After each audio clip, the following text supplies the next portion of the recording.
My dad called me a failure at Thanksgiving. I proved him wrong in 20 minutes. My name is Riley Thompson, and I'm 29 years old.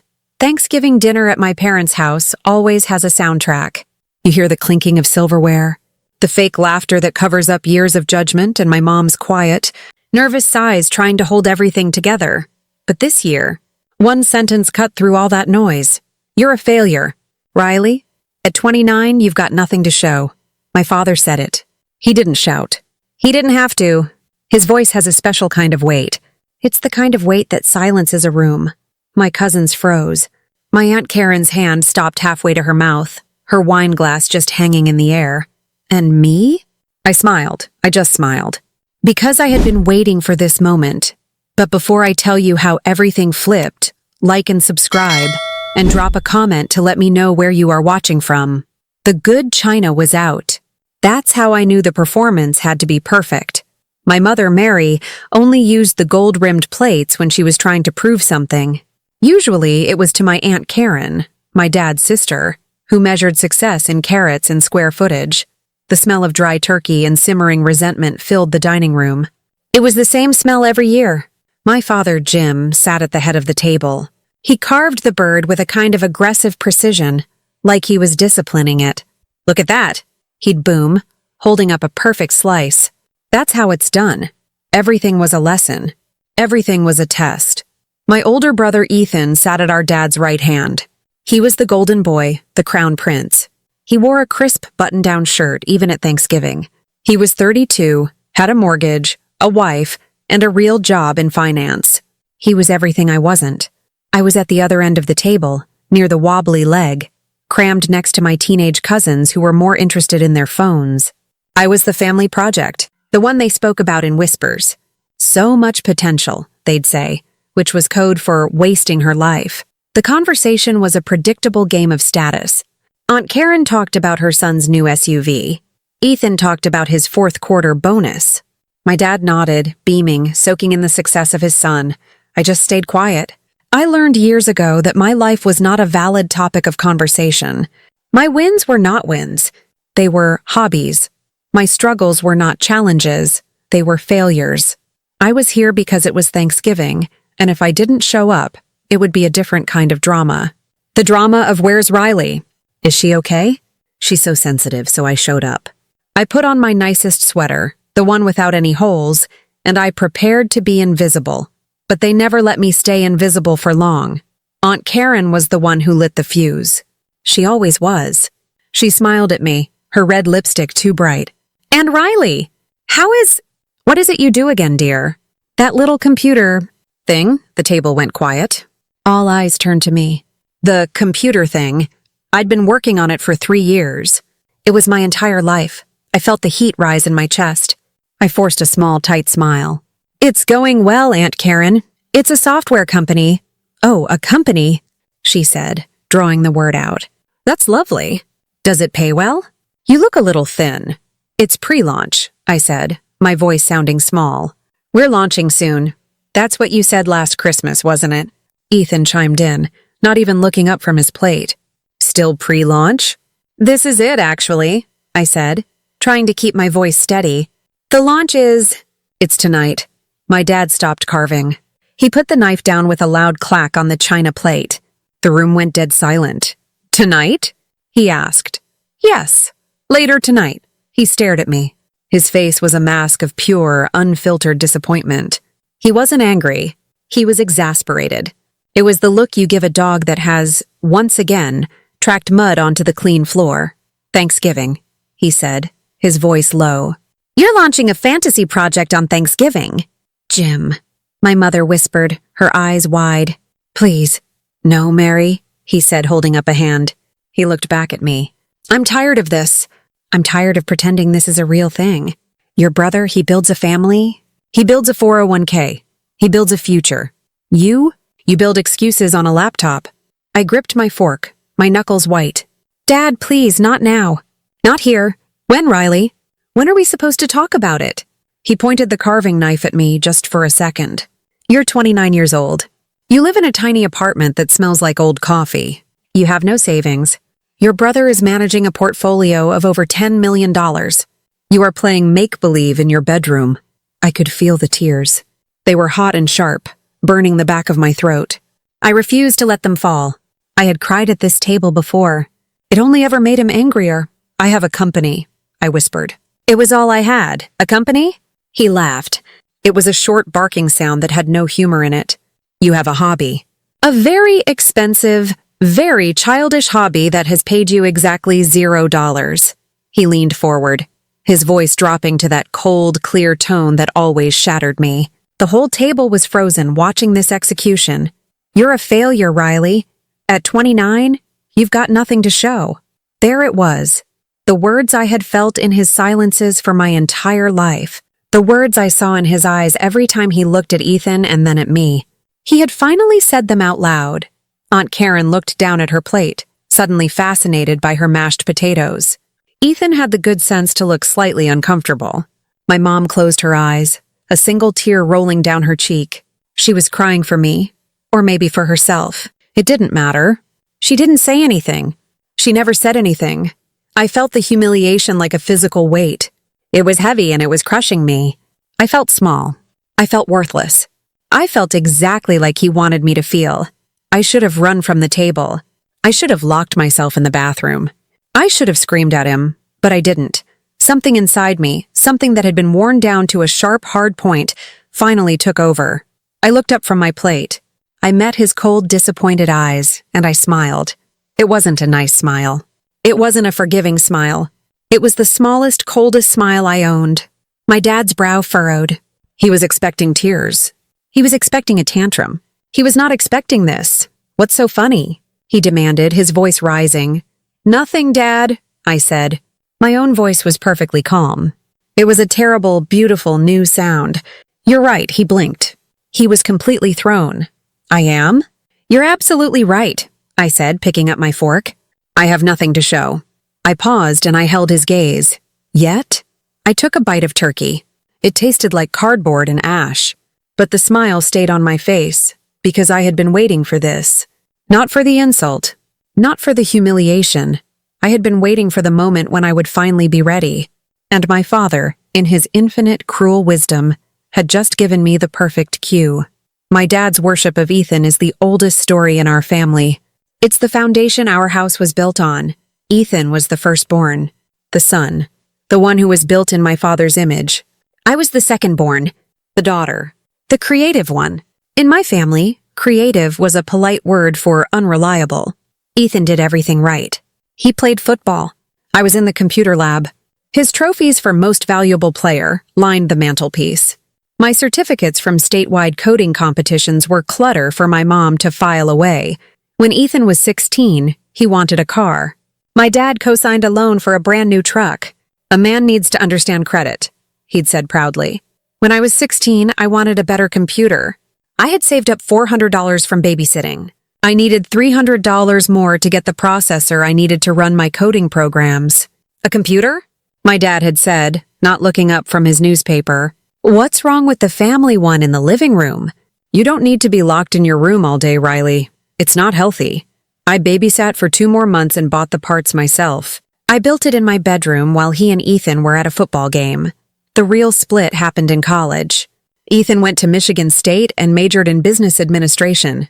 "A practical degree," my dad announced at a family barbecue, clapping Ethan on the back.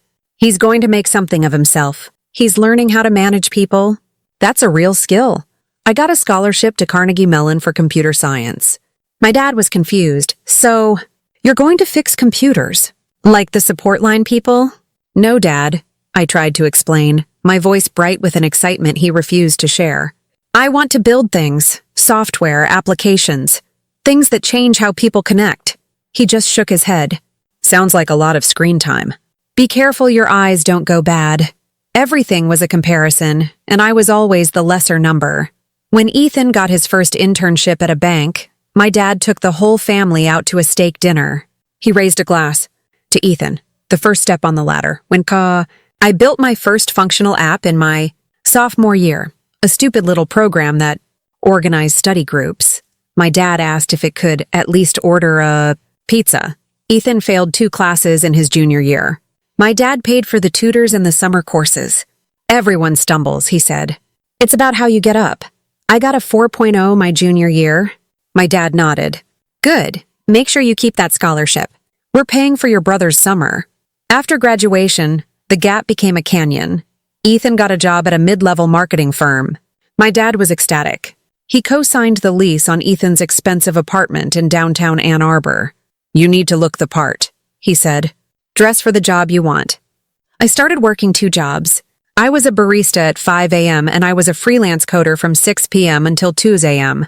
Every single cent I saved went into my idea, my project. I called it EchoLink.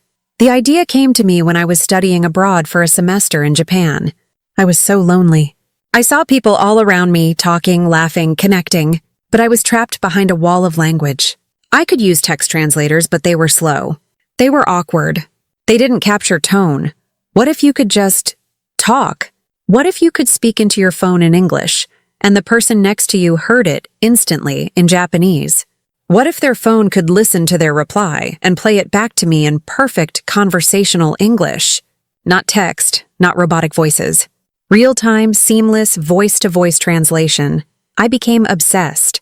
I built the first clunky prototype in my dorm room. It was slow. It was full of bugs. But it worked. I told my family about it one night over a Sunday dinner. I was buzzing with excitement. I pulled out my laptop to show them. That's nice, dear, my mom said. But are you sure you're eating enough? You look tired. Ethan, of course, scoffed. So, it's like Google Translate? I hate to break it to you, Riley, but that's already been done. It's different, I insisted, my face feeling hot. It's not for text. It's for voice. It's live. It's for 2 people standing in front of each other. It could change travel. It could change business. It could change everything. My dad had been silent, just staring at me.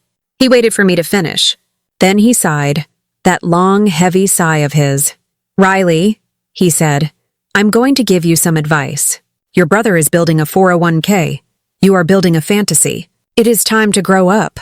That was 3 years ago. 3 years of my life, poured into lines of code. 3 years of living on instant noodles and gas station coffee. 3 years of hearing about Ethan's promotion, Ethan's new car, Ethan's engagement to his perfect blonde girlfriend, Sarah. Last year, my dad gave Ethan $50,000. It was a gift for their wedding and a down payment on their new house. An investment in his future, my dad called it. 6 months ago, I hit a wall. A real one. My servers were overloaded. My small closed beta test was too successful. The program worked, but it was slow. I needed to scale. I needed new servers. I needed capital. I swallowed every ounce of my pride. I cried in my car for 10 minutes. Then I wiped my face and I went to my dad. I didn't ask for a handout. I came prepared. I had a 50-page business plan. I had a pitch deck. I had user analytics and retention rates. I had 5-year revenue projections. I asked for a $5,000 loan. I offered him a 10% stake in the company. He didn't even open the folder. He sat me down at the kitchen table, the same table we were at tonight. Riley, he said, and his voice was almost gentle, which was worse. It was the voice you use for someone who is very, very sick. I love you. You're my daughter. But I am not going to throw good money after bad. Your brother. His job is a sure thing. His house is a sure thing. This app? He gestured at my laptop. It's a gamble. And frankly, it's not a very good one. He reached into his wallet. He pulled out a $50 bill and pushed it across the table. Here, he said. Go get yourself a real dinner. And please think about what I said. The bank your brother works for is hiring. You're smart. You could be a teller. I looked at the $50 bill. I looked at his face, so sure of himself, so sure he was doing the right thing. I stood up. I left the folder on the table. I left the $50. And I walked out. I didn't cry. I didn't get sad. I got angry. It was a clean, cold anger that burned away all the doubt. I went back to my tiny apartment. I took out a high-interest, high-risk business loan from an online lender. I sold my car, the one I'd bought myself. I moved into an apartment the size of a walk-in closet to save on rent, and I worked. I didn't sleep. I just coded. I found partners. I cold-emailed tech journalists. I built a marketing plan. I got beta testers in 3 different countries. I set a launch date. The launch date was tonight, November 23rd, 10:00 p.m., Eastern Standard Time. My plan was simple. I would suffer through Thanksgiving dinner. I would go back to my closet-sized apartment. I would open my laptop. I would hit the launch button. And I would watch what happened, alone, with a cheap bottle of champagne I'd bought at a gas station. I had planned to just let it go live, quietly. But my dad, he just had to push. At every family gathering, he reminded me what stability looked like. "Your brother's building a family," he'd say, loud enough for me to hear from the other room. "You're building excuses." And every time I swallowed my pride, I took the hit. I nodded, until tonight. Tonight, when he called me a failure to my face, in front of everyone. He didn't know he was doing me a favor. He didn't know he was writing the perfect opening chapter for my success story. He thought he was ending me. He was just setting the stage. The final failure comment wasn't the first shot fired. It was just the killing blow. The humiliation started, as it always did, with the prayer. We all bowed our heads. My dad cleared his throat. "Lord," he began, his voice deep and formal. "We are thankful for this food. We are thankful for this family. We are thankful for our many, many blessings." He paused. "We are especially thankful for Ethan's new promotion and the bonus he earned through good, old-fashioned hard work." "Amen. Amen," echoed around the table. I kept my head down for an extra second. Hard work, as if I'd been sleeping in a hammock for 3 years. The small talk started. It was a minefield. Every question was a hidden trap. "Riley, you're so thin," Aunt Karen said, passing me the green bean casserole I knew she'd bought from a store. "Are you eating? You look stressed. You should find a nice man. That would settle you." "I'm fine, Aunt Karen. Just busy." "Busy with that project, right?" she said, winking at my dad. "My son David, he's busy too. Busy closing on his second house." I just smiled and nodded. "Take a bite. Don't engage. Survive." Then came Ethan. Ethan's style was different. He didn't attack. He helped. "Hey, Riles," he said, leaning over. He had this fake, concerned older brother look on his face. "I was thinking about you the other day." "Oh?" "Yeah. Listen, I know a guy in the HR department at my firm. They're hiring receptionists." He said it quietly, like he was doing me a secret favor. "It's a foot in the door. Good benefits. A steady paycheck. You could finally clear your debts. Start a 401k. You could finally, join the real world. Join the real world." As if I'd been living on Mars. "Thank you, Ethan," I said, my teeth clenched. "But I'm good. I'm really committed to my launch." "Right, the launch." He sighed, this big, theatrical, patient sigh. "Look, I get it. You have to see your little passion project through. But when it doesn't work out, and let's be honest, these things don't, the offer stands. I'm just looking out for you." He patted my arm. The pity in his touch was worse than any insult. It made my skin crawl. My mom saw the look on my face. She tried to deflect. "Now, Ethan, be nice," she said, her voice high and tight. "Riley is—" "She's finding her way." "Finding her way?" My dad pounced on the phrase. "She's 29, Mary. At what point does finding her way become being lost?" "Jim," my mom warned. That's when Aunt Karen saw her opening. That's when she asked the question I'd been dreading. "So, how is your business going, Riley?" I had my answer practiced. It was simple. It was clean. It gave away nothing. "It's challenging," I started to say. "But we're on track for our Q4 launch." Before I could even finish the sentence, my dad let out that laugh. It was a short, sharp snort. A sound of pure contempt. "Business?" he said, and he looked around the table, inviting them all to join the joke. "You call that a business? I haven't seen a single customer. I haven't seen a single dollar. Have you, Mary?" "Jim, stop it. What?" "It's a fair question," he said, his voice rising. "She's been building that business for 3 years. In 3 years, your brother got 2 promotions and bought a house. Riley has more debt than when she started. She sold her car." "You sold your car?" Aunt Karen gasped, her hand flying to her chest. "Oh, Riley, honey.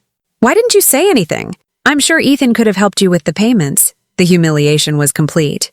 I was now a charity case. A poor, pitiful girl who had to sell her car because her little project failed. "It's called bootstrapping, Aunt Karen," I said, my voice dangerously quiet. "I sold it to fund the server expansion." "Fund the what?" She's talking computer nonsense again, my dad said, waving his hand dismissively. Maybe next year you'll build an actual career, Riley, Ethan added, that same fake sympathetic smile on his face. You just have to, join the real world. Laughter rippled around the table. It wasn't mean laughter from my cousins.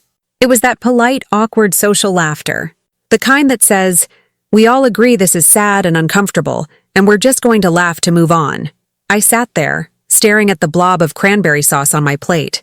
It was bright red, a violent splash of color on the white china. It was the only red thing on the table not already burning through my veins. I just sat there. I took the hit. I took all the hits. I let them all have their fun. I let them all see me as the family charity case, the fool, the lost, pitiful girl playing make-believe. My phone in my lap vibrated silently.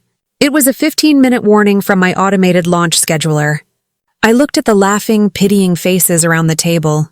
My family. And that's when my dad leaned in for the kill. That's when he decided the humiliation wasn't quite complete. He looked at me, his face full of righteous disappointment, and delivered the final verdict. You're a failure, Riley. At 29, you've got nothing to show. And the room went silent. The silence that followed his words was thick. It was heavier than the food, heavier than the judgment. In that silence, I saw two paths. The first path was the one I always took. I could feel the tears hot and stinging. I could get up, knocking my chair over. I would run to the guest bathroom, lock the door, and cry until my face was puffy. My mom would knock, whispering my name. My dad would yell from the table, "Just let her go. She needs to grow up." I would be the emotional one again. I would be the child. The second path was new. I could scream. I could stand up and list my accomplishments. I could tell them about the 18-hour days. I could tell them about the code I wrote that was so complex it was beautiful. I could tell them that TechCrunch had already agreed to review my app, but they wouldn't hear it. It would be nonsense. I would be defensive. I would be delusional. I would still lose. I looked at my dad's face. He was waiting. He was expecting one of those two reactions. He was waiting for the tears or the anger. That's how this game worked. I broke down, and he was proven right. He was the strong, logical father, and I was the unstable, emotional daughter. I saw those two paths, and I hated them. So I made a new one. My bag was at my feet. My laptop was inside. My old sticker-covered laptop that had been my only partner for 3 years. My phone vibrated in my lap again. The automated launch was scheduled for 10:12 p.m. It was now. I glanced at the oven clock. 7:34 p.m., the launch was set. I didn't have to do anything. I could just sit here, take the abuse, and go home. In 3 hours, my life would change anyway. But why should I wait? Why should I let this be the last word? Why should I go cry in my car when I could win? Right here, right now, with the taste of my dad's disapproval still on my tongue. He called me a failure. He said I had nothing to show. I had a choice. I could tell them they were wrong. Or I could show them. It was not a hot, angry decision. It was cold. It was clear. It was the calmest I had felt in my entire life. They want a show? I thought. I'll give them one. Slowly, I reached down and put my bag on my lap. The sound of the bag zipper was the only sound in the room. Zip. Everyone stopped breathing. They were all watching me. My mom's eyes were wide with panic. Riley, no. Don't. I didn't listen. I pulled out my laptop. My dad saw it. And he smirked. The smirk was the worst part. It was the "I told you so" look, see? He said to the whole table, his voice dripping with pity. She can't even last one dinner. She's hiding in that thing. That's her addiction. He looked at me. You're addicted to dreams, Riley, and you know what? Dreams don't pay the bills. That was the line. That was the final, fatal mistake he made. I opened the laptop. The screen glowed, lighting my face. I looked up from the glow, right into his eyes, and I said the line from the outline, the line that had been sitting in my heart for months. Dreams pay better than you think, Dad. My hands did not shake. I was logged in. I opened my web browser. I went to my launch dashboard. My finger hovered over the button. It was a big, digital, red button on the screen. It said, "Launch now." I could wait. I could stick to the plan. A 10 p.m. launch was better for the European markets. It was the smart move. I looked at Ethan. He was shaking his head slowly, a little smile on his face. He thought I was pathetic. I looked at my mom. Her face was a silent, desperate plea. Please don't make this worse. I looked at my dad. His face was hard, satisfied. He thought he had won. He thought he had finally broken me. You want to see what I've been building? I thought. You want to see what I have to show? I had been waiting for 3 years to press this button. I always thought I would be alone when I did it. I thought I'd be in my tiny apartment, drinking cheap champagne from a coffee mug, probably crying with relief. But this was so much better. This was justice. I took a slow, deep breath, and with one click, I made sure he would never, ever call me a failure again. I pressed the button. A confirmation box popped up. Are you sure you want to launch Echolink globally? I clicked yes. For about 10 seconds, nothing happened. The world didn't stop. No trumpet sounded. My dad just scoffed. Well, what was that? Did you send an email? Are you networking? He laughed. What a joke. I didn't say anything. I just opened a new tab, my company's Twitter account. I had pre-written the tweet. My finger hovered over the tweet button. I clicked it. Echolink is live. Real-time voice translation for every language. Let's connect the world. Echolink Checker Tech. I sent it. Then I opened one more tab. The one I had been dreaming of for 3 years. My real-time analytics dashboard.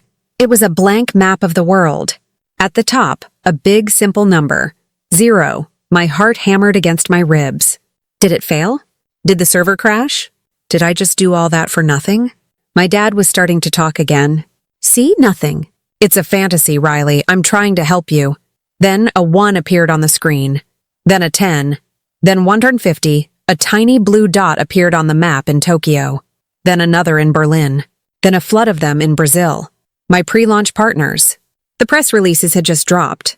The marketing emails had just gone out. My phone, which had been silent on the table, buzzed once. My dad glared at it. Are you going to get that? Put it on silent. We're at dinner. I ignored him. I was watching the screen. The numbers were spinning. 1,000.5,000. My phone didn't just buzz. It began to vibrate. It was a continuous angry hum against the polished wood of the table. Bzzz. Everyone was staring at it. Turn that thing off, Ethan said, clearly annoyed. I can't, I said. My voice was a whisper.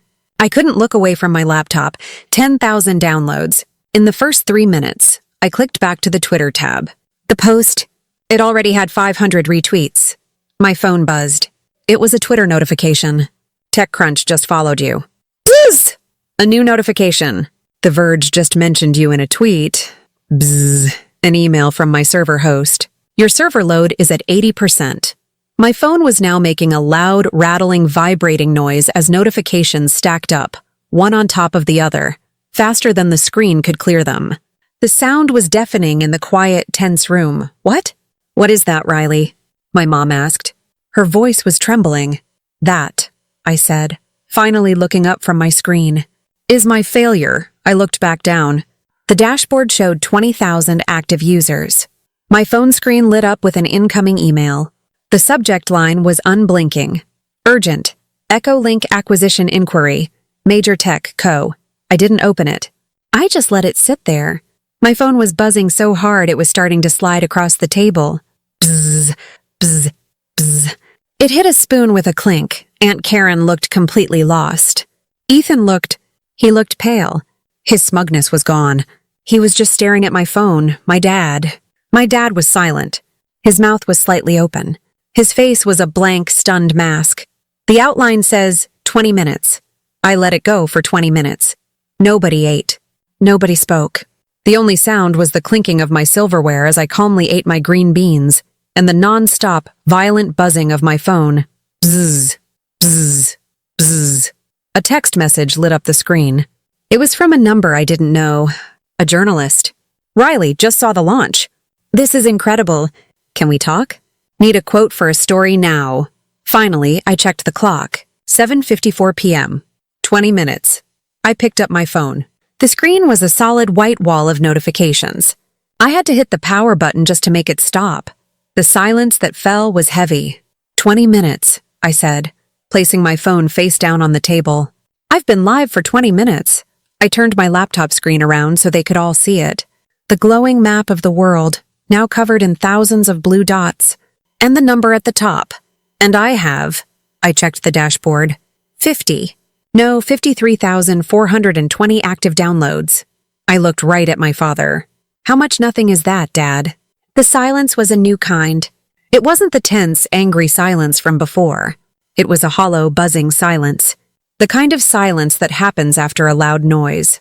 The only sound for a full minute was the clink of my fork against the china plate. I took another bite of my green beans. They were cold. I didn't care. I didn't look at them. I just stared at my laptop screen. The number was now 58,000.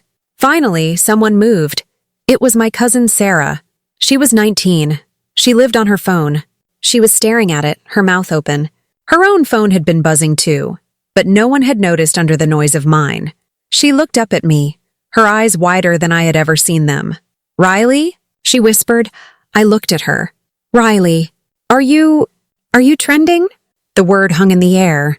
It was a word this family did not understand. "What?" Aunt Karen said, her voice sharp. "What's trending?" "On Twitter," Sarah said. She was breathless.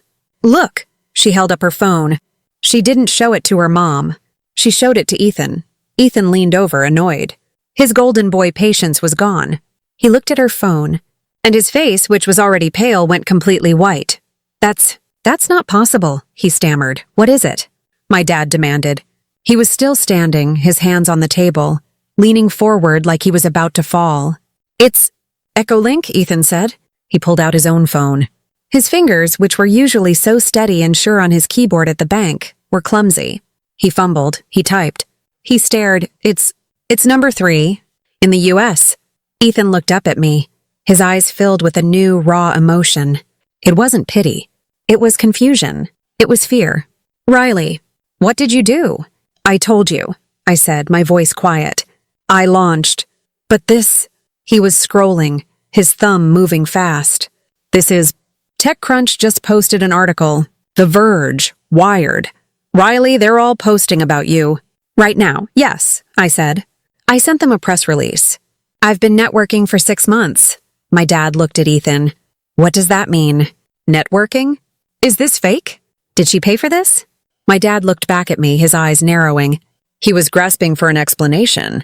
He needed one. He needed me to be the failure he understood. "That's it, isn't it? You bought this. This is all fake. You bought followers, or whatever they're called. You took out another loan to make a big show." He was almost shouting.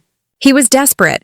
"You can't buy TechCrunch, Dad," I said. "He's right," Ethan said, his voice a ghost. He was still staring at his phone. "You can't. This is real." He read from his screen, his voice flat. "A Thanksgiving surprise.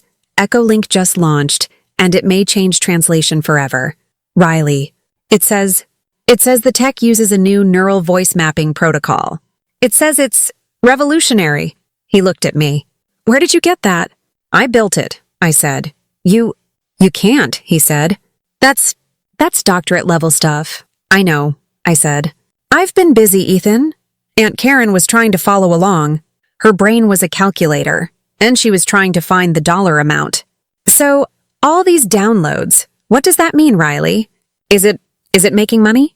I almost smiled at that. It was the most predictable question she could have asked. I turned my laptop back to myself. I clicked on a different tab. The revenue dashboard. It was connected to the App Store's payment processing system. I had set the price at a 7-day free trial. Then, $9.99 a month, or a $50 lifetime purchase. In the 20 minutes since I had launched, the dashboard showed that 3,400 people had skipped the free trial. They had paid the $50 lifetime fee. Immediately, I did the math in my head. It was fast. $170,000 in 20 minutes. I looked up at Aunt Karen.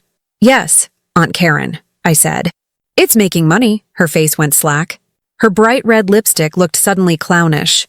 My mother, who had been frozen this whole time, finally made a sound. It was a small gasp. She wasn't looking at me.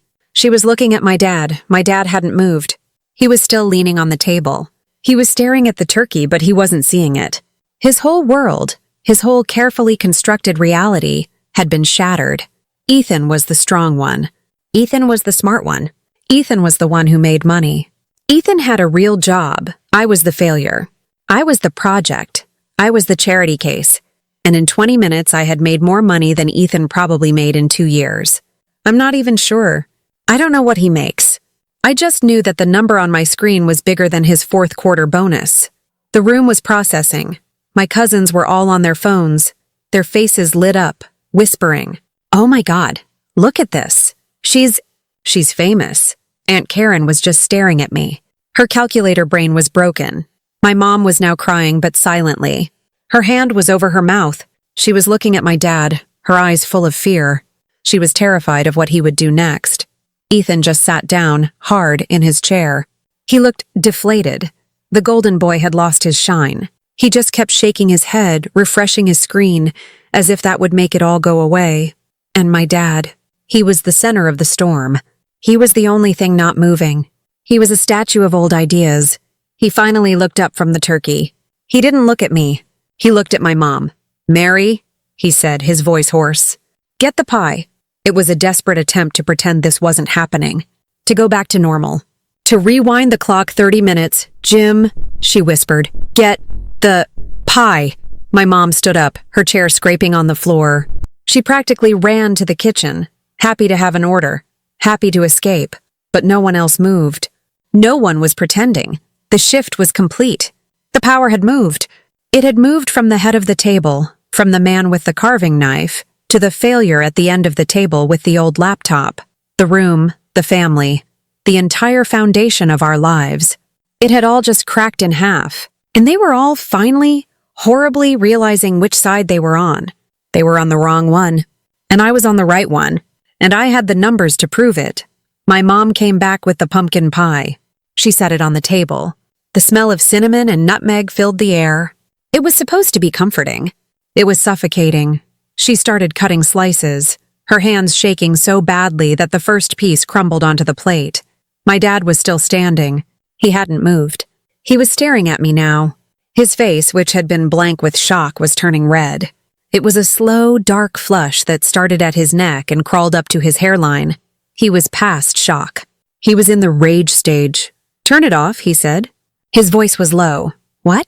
I asked, though I had heard him. "Your computer. Your phone. Turn it off. This is a family dinner." He was trying to get his power back. He was giving an order. "No," I said. It was quiet. It wasn't defiant. It was a simple fact. "I can't. This is a live launch. I have to monitor the servers. Monitor the—" He slammed his hand flat on the table. The plates jumped. My mom screamed, "I am sick of your excuses. I am sick of your computer nonsense. You did this. You did this to embarrass me." He was yelling now. The mask was off. This was the man who had terrified me my whole life. "You sat here." He pointed a shaking finger at me. "You sat here and you planned this. You waited for me to say something just so you could do this. This stunt. To make me look like a fool in my own home." "Jim, stop it!" My mom cried, dropping the pie knife. "You're making a scene." "I'm making a scene?" He roared. He looked at me. "She brings her work to Thanksgiving. She plays on her laptop like a child. And she does this magic trick to humiliate her family." I looked at him. My heart was pounding, but the fear was gone. It was just gone. I had been afraid of this man for 29 years. I had been afraid of his voice, his disappointment, his anger, and now I was just tired of it. I stood up. I was shorter than him, but I didn't feel small. "No, Dad," I said. My voice was as calm as his was loud. "I didn't plan to embarrass you." I paused. I let the words sink in. "You did that all by yourself when you called me a failure." His face froze. The accusation hit him like a physical slap. "I didn't plan this," I continued, my voice still quiet, but it cut through the room. My launch was scheduled for 10 hours p.m. I was going to go home, sit in my tiny apartment, and do it alone. Because I knew that I couldn't share it with you. Because you would do exactly what you did tonight. You would call it a hobby. You would call me a failure. You would tell me to get a real job. He tried to speak. "Riley, you did this," I said, holding his gaze. "You pushed me. You've been pushing me my whole life. You pushed me to be a copy of Ethan, as Grandma would say. You pushed me into a corner. Tonight you pushed me. And I didn't feel like being pushed anymore." Right then, as if on cue, my phone began to ring. It wasn't the buzz of notifications. It was a real call. The screen lit up. Alert. Server capacity at 98%. It was my automated warning system. I looked at my dad, who was still fuming, and I held up one finger. "Excuse me. I have to take this." I answered the phone. "This is Riley," I said, my voice all business. I turned away from the table. I looked out the dining room window into the dark. Yes, I see the load. The user spike is faster than we projected. The whole table was watching me. This was beyond them. This was a language they didn't speak. Authorize the emergency scaling. Yes, move to the next server tier. All of them? I don't care about the cost. Authorize it. Yes, I'll confirm the payment. Thank you. I hung up. I turned back to the table. My dad's red face had gone pale again. "What was that?" Ethan asked. He was fascinated now. His banker brain was whirring. "What's server scaling?" "It's what happens when you get 100,000 users in 30 minutes, I said. "The servers crash." I looked at my dad. "You said I had nothing to show. You said it was a fantasy. Right now, my fantasy is so real that it's breaking the servers I built it on. I have to hire a new team. I have to open a real office. I have to manage a company that, as of right now," I turned my laptop around for him. The revenue number was now over $250,000. "As of right now, this failure is a $250,000 company. And it's been alive for half an hour." My dad stared at the glowing numbers. His mouth was half open. His shoulders, which were always so broad and proud, slumped. He had no words. He had no arguments. He couldn't tell me to get a job as a bank teller. He couldn't tell me I was wasting my life. I had built a new reality, and it had just destroyed his. He looked at the number. He looked at me. He looked at Ethan, and then, for the first time in his life, my father, Jim Thompson, had absolutely nothing to say. He just stood there, his mouth half open, defeated by a glowing screen he couldn't understand. The turning point, Grandma's verdict. The silence that followed was the most awful one yet. It was the sound of a 30-year-old family dynamic dying. My dad, defeated, slowly, heavily, sat down in his chair. He looked old. He looked small. My mom was standing by the pie, her hands clasped, silent tears streaming down her face. Ethan was just shaking his head, staring into his empty plate. Aunt Karen was looking at me with a strange new expression. It was a mix of awe and calculation. She was reevaluating my entire existence.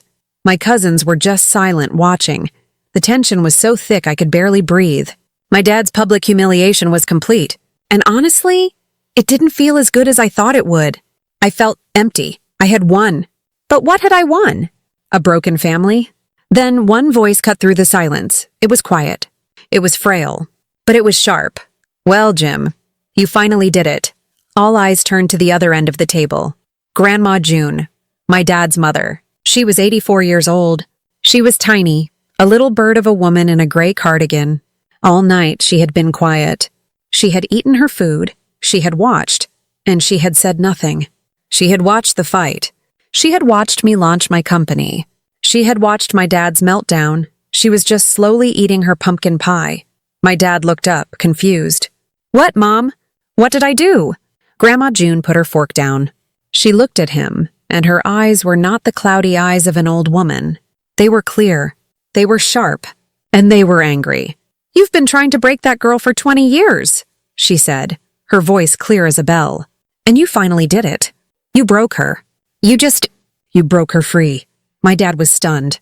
"Mom, I was trying to help her. I was trying to get her to see reality." "Your reality, Jim," Grandma June said. She shook her head, a sad, slow motion. "Not hers. You're a good man, but you're a terrible listener." She turned her sharp eyes to me. I felt like I was going to cry. This was the one person in the family I had always, desperately, wanted to be proud of me. "Your grandfather," she said to me. But she was talking to the whole table. My husband. He was a builder. He built houses. He could take a pile of wood and a box of nails, and he could make a home. He could see the final house before he even laid the foundation. She looked back at my dad. "Your father was a builder, Jim. But you were always a manager. You liked the rules. You liked the spreadsheets. You liked the sure thing. You went into banking. It suited you. And that was fine."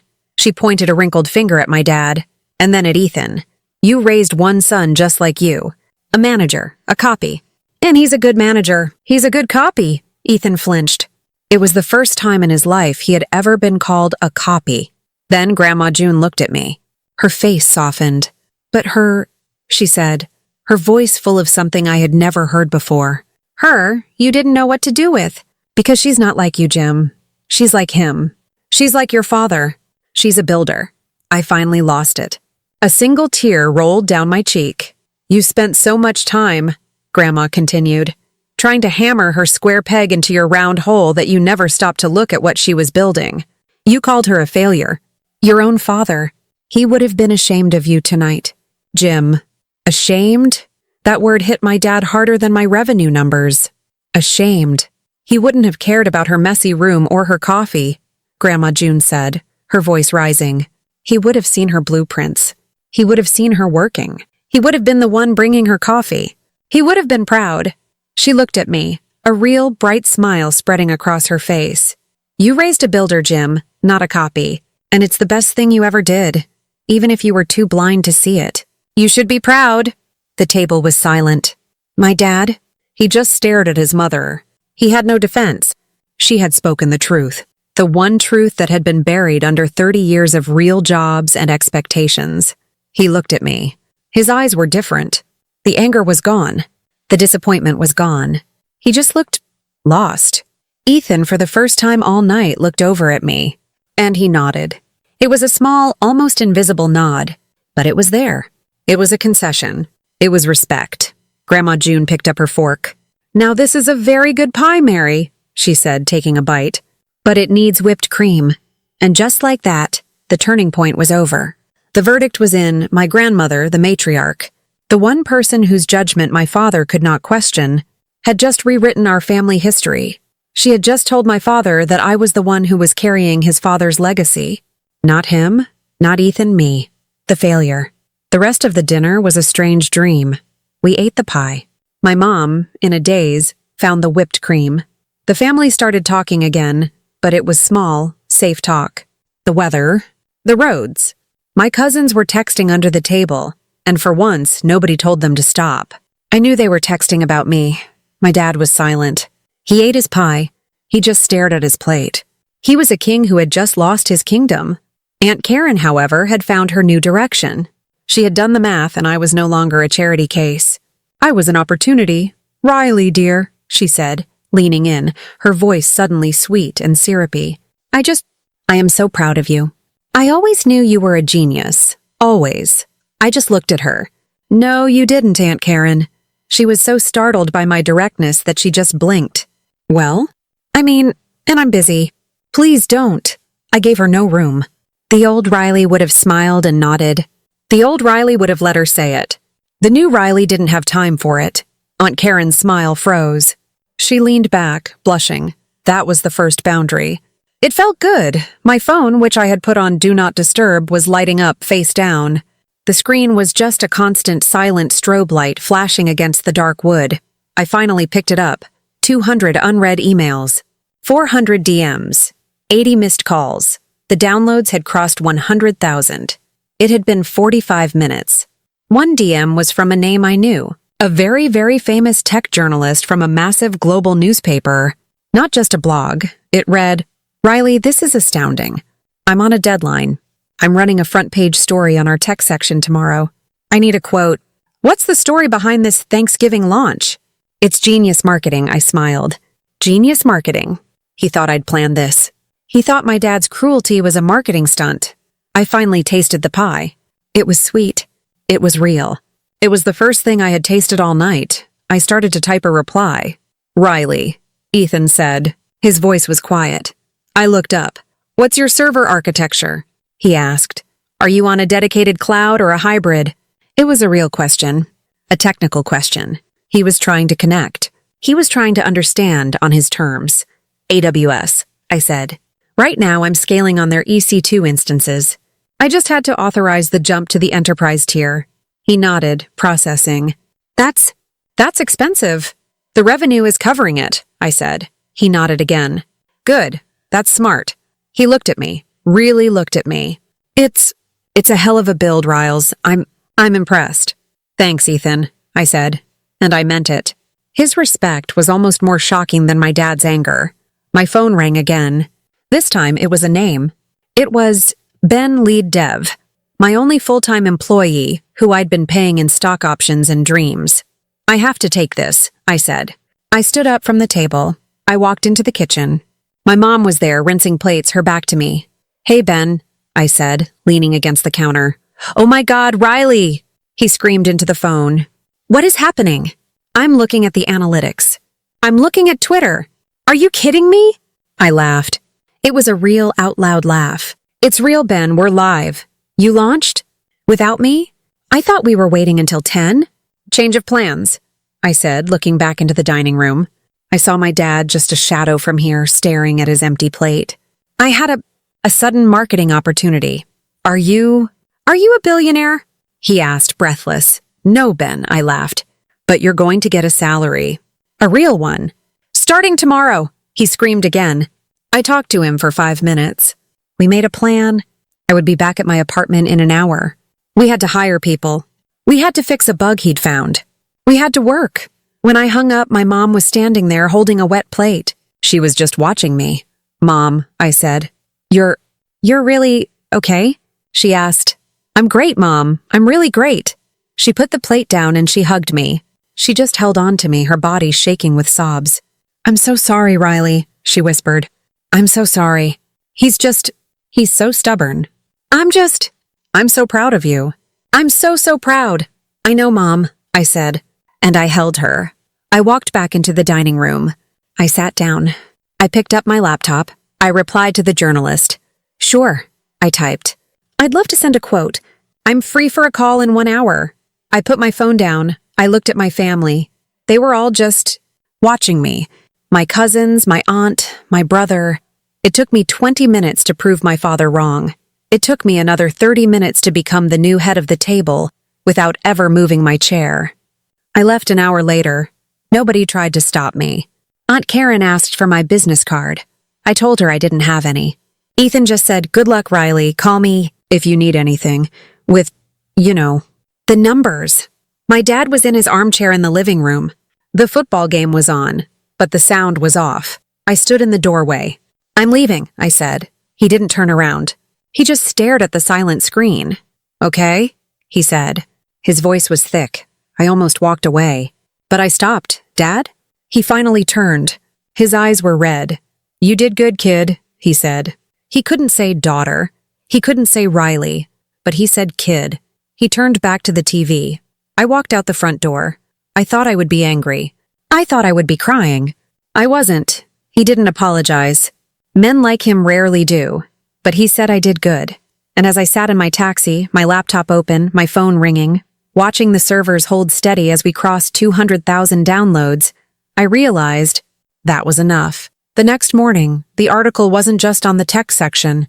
It was on the front page of the whole website. The Thanksgiving launch, how one woman's failure became a 10-meter company in 12 hours. They had done the math. They had used my quote. I was in my tiny apartment. I had not slept. I was drinking coffee. My whole life had changed. My phone buzzed. It was a text. A group text to the Thompson family chat. It was from my dad. It was just a link to the Forbes article, which had already picked up the story. He wrote one line under it. My daughter built this. I stared at the text. My daughter. That was the first time in my life he had ever said my daughter without an asterisk. Without a but, without a sigh, he was bragging. He was taking credit. And that, I realized, was the real victory. He wasn't just proud. He was claiming my success. He had finally accepted my reality because he wanted to be a part of it. That was the quietest, sweetest revenge of all. My whole world changed on Thanksgiving night. And it all started because one man called me a failure. It makes me wonder, how many of you have been called a failure? How many of you have been told your dream is just a hobby? Let me know your story in the comments. I'll be reading them, and if you liked my story, make sure to like and subscribe. You never know what I'll build next.